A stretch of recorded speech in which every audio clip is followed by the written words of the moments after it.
Boa noite, irmãos, a paz de Jesus.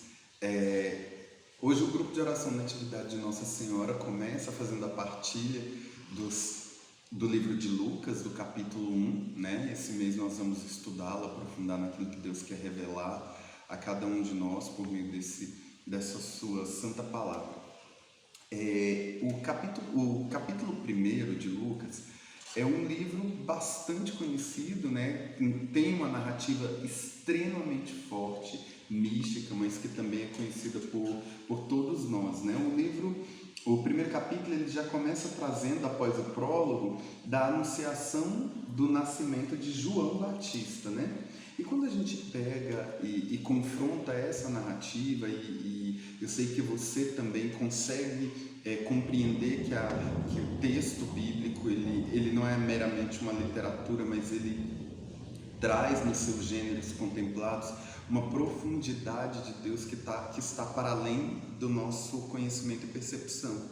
Mas nessas narrativas que o livro de Lucas nos trará, me chamou a atenção, dentro do nascimento de João Batista, o primeiro elemento, né? A construção do perfil dos pais, né? De Isabel e de Zacarias.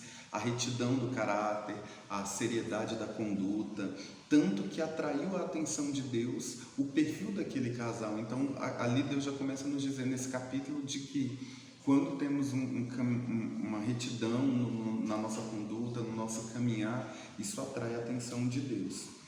Percebo também no capítulo 1 ainda, antes, nessa primeira parte, um prelúdio da vida de Jesus, né? Até fiz algumas anotações aqui para não deixar perder nada. A gente percebe primeiro que João Batista, ele ali já é definido como precursor de Jesus. Então, nós percebemos nessa narrativa que quando João Batista é pensado, é planejado, é idealizado, e não como objeto, mas quando ele é sonhado por Deus, João Batista tem ao seu lado uma missão muito forte, que é colaborar com o plano salvífico da humanidade, que se consolidou não apenas pela a figura da Virgem Maria, mas também pela retidão de João e pela retidão herdada dos seus pais, né? Então, o perfil de João é um perfil muito salutar.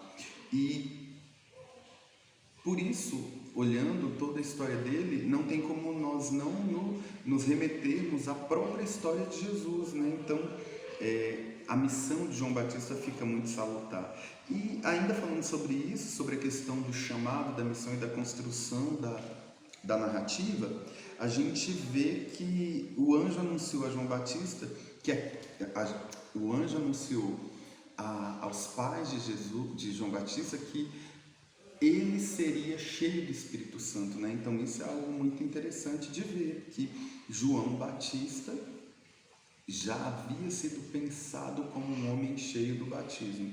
E não é à toa, só que chama atenção também um detalhe: Zacarias não creu, não acreditou nisso, né?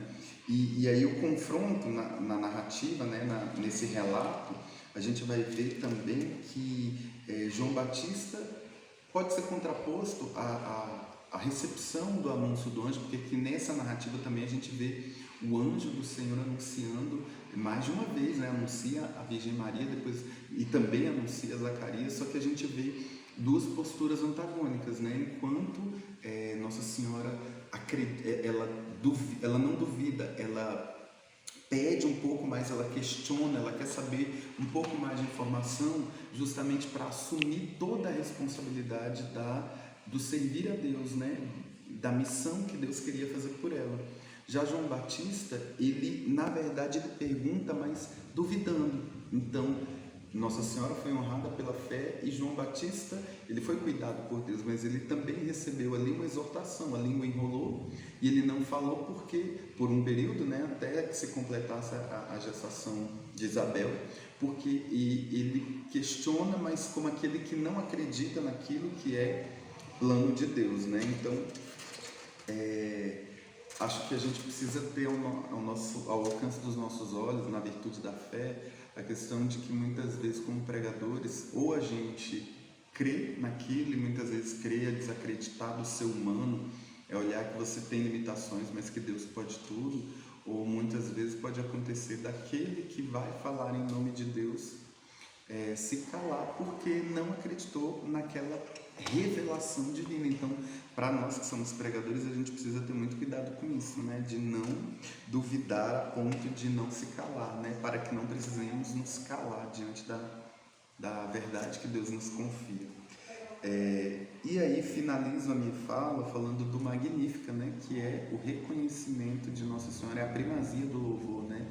Diante de tudo que o Senhor revela a ela assume aquilo como verdade e se põe a servir, né? A servir a Deus por meio dos irmãos. Chamo a atenção também, para finalizar, que João Batista, quando nasce, o próprio pai, Zacarias, é batizado no Espírito Santo. Então, aqueles que são batizados no Espírito Santo, ainda que eles não queiram, não planejem, não elaborem planos, mas eles, onde vão, mesmo sem planejar, eles levam o Espírito Santo aos outros, porque o Espírito Santo é algo que está dentro de cada um deles. Então fica esse desafio para nós, irmãos, nesse capítulo. Não duvidar do que Deus nos fala e acreditar que Deus pode tudo. E sendo assim, nós levamos o Espírito Santo onde quer que nós coloquemos a planta dos pés. Espero ter ajudado. Fiquem com Deus. A paz de Jesus.